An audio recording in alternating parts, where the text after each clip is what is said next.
Hey, Dr. Tom with you today, and I wanted to chat with you today about leadership. And I just had a couple of coaching client experiences this week that I want to share with you I think will be valuable to you. And it's the concept of strong leadership, making tough decisions in order to grow.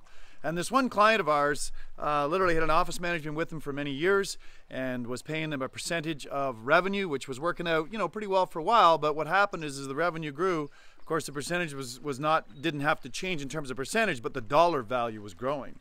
It turns out what was happening is that this person became actually self-sabotaging relative to her role because she knew she was being overpaid for what she was doing. And so she started to become slack at what she was doing. It was a self-sabotage mechanism in order to basically validate the fact that she wasn't worth what she was getting paid. So this great client of mine had cut his own throat by overpaying a team member that didn't know. Had to come to the tough decision to part ways.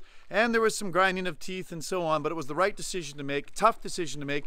And as a result of that, this past month has been a record month by over 25%. I mean, they're going to do over 65K this month alone as a result of cleaning out the dead weight and cleaning out the negative energy. Had another call with another client, very somewhat related situation.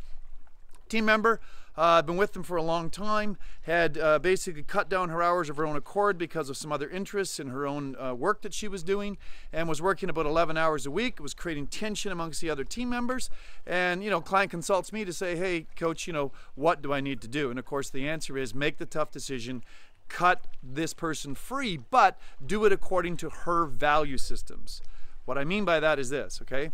Whenever you start talking to somebody in a tough, crucial conversation like this, you've got to find common ground, all right? That's one of the key axioms here. So you want to start out by supporting them and letting them know how glad you are they're a part of the team, all the great work they've been doing, before you challenge them, which in this case is going to be, to let them go. Now, let's be clear.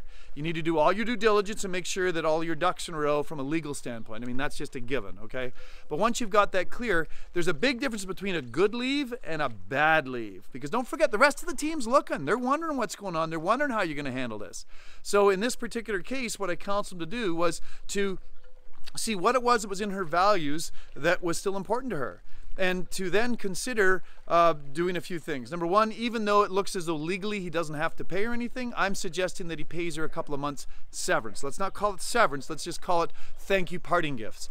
She also highly values the chiropractic care she gets, so why don't we throw in some complimentary care for her and her family? Another great thing that doesn't really cost the doc a lot, but is another goodwill factor. Last piece is, let's figure out what it is that's going to motivate her and drive her to make this a good leave for her.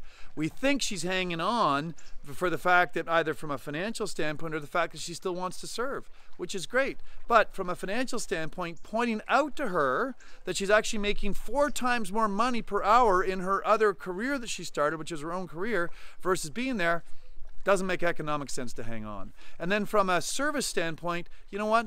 Could we keep you on file so that if you ever want to return, we definitely call us. Or if we need somebody, if we're trying to expand, let's see if you're still in the same place you were. Make it a win for her. Stroke her ego a little bit to help her feel good about the choice. But you still got to make the hard choice, because if you don't, it's a virus in the practice, in the business, and it's going to basically minimize the effectiveness of everything else. Now, of course, bringing on new team members, office needs some training. So of course our CA training division is there for you, for them to do that. If you'd like to learn more about our CA training division, certainly click the link associated with this video.